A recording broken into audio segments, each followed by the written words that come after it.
JDS MLC TA ಶರಣ ರಾಜಕೀಯ ಉದ್ಯಮದ ಜೊತೆಗೆ ಸಾಮಾಜಿಕ ಕಾರ್ಯದಲ್ಲೂ ತೊಡಗಿಸಿಕೊಂಡಿದ್ದಾರೆ. ವೈಕುಂಠ ಏಕಾದಶಿ ಪ್ರಯುಕ್ತ ಶರಣ ಚಾರಿಟೇಬಲ್ ಟ್ರಸ್ಟ್ ವತಿಯಿಂದ 1 ಲಕ್ಷ ಲಡ್ಡುಗಳನ್ನು ಬೆಂಗಳೂರಿನ ವಿವಿಧ ವೆಂಕಟೇಶ್ವರ ದೇವಾಲಯಗಳಿಗೆ ವಿತರಣೆ ಮಾಡಲಾಯಿತು.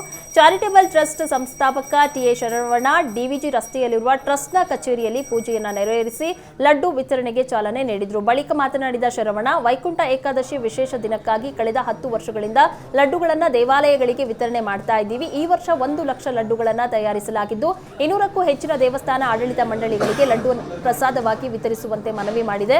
ಇದರಿಂದಾಗಿ ಇಂದಿನಿಂದ ದೇವಾಲಯಗಳಿಗೆ ಲಡ್ಡು ವಿತರಣೆ ಮಾಡಲಾಗುತ್ತದೆ. ಶನಿವಾರ ಬೆಳಗ್ಗೆಯಿಂದಲೇ ವೈಕುಂಠ ಏಕಾದಶಿಯಂದು ವಿಶೇಷ ದರ್ಶನ ಪಡೆಯುವ ಭಕ್ತಾದಿಗಳಿಗೆ ಲಡ್ಡು ನೀಡಲಾಗುತ್ತದೆ ಅಂತ ತಿಳಿಸಿದ್ರು.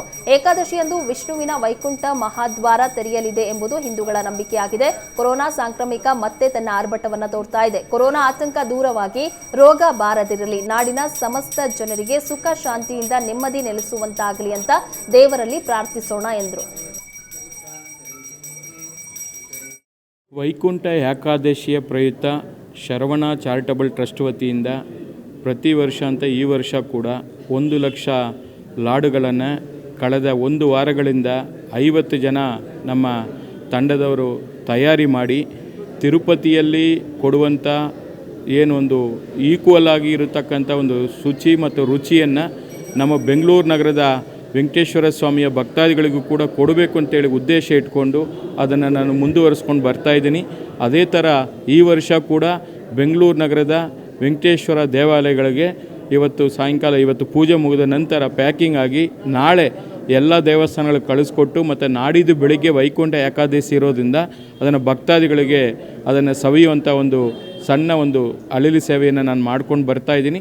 ಅದೇ ಥರ ಇವತ್ತು ಕೂಡ ಆ ಪೂಜಾ ಕಾರ್ಯಕ್ರಮ ಮತ್ತು ವಿತರಣಾ ಕಾರ್ಯಕ್ರಮಕ್ಕೆ ಸಿದ್ಧತೆಯನ್ನು ಮಾಡ್ಕೊಂಡಿದ್ದೀನಿ. ಎಲ್ಲ ಕಡೆ ಕೂಡ ಅದನ್ನು ಮುಟ್ಟಿಸುವಂಥ ಕೆಲಸವನ್ನು ಮಾಡ್ತೀನಿ. ಆಗಲೇ ಎಲ್ಲರೂ ಕೂಡ ಬಂದು ಲೆಟ್ರ್ಗಳನ್ನ ಕೊಟ್ಟಿದ್ದಾರೆ. ಆ ದೇವಸ್ಥಾನಗಳಿಗೆ ಎಷ್ಟೆಷ್ಟು ಕೊಡಬೇಕು ಅಂತೇಳಿ ಅದನ್ನು ನಾಳೆ ಕಳಿಸ್ಕೊಡುವಂಥ ಕೆಲಸವನ್ನು ನಾನು ಮಾಡ್ತೀನಿ.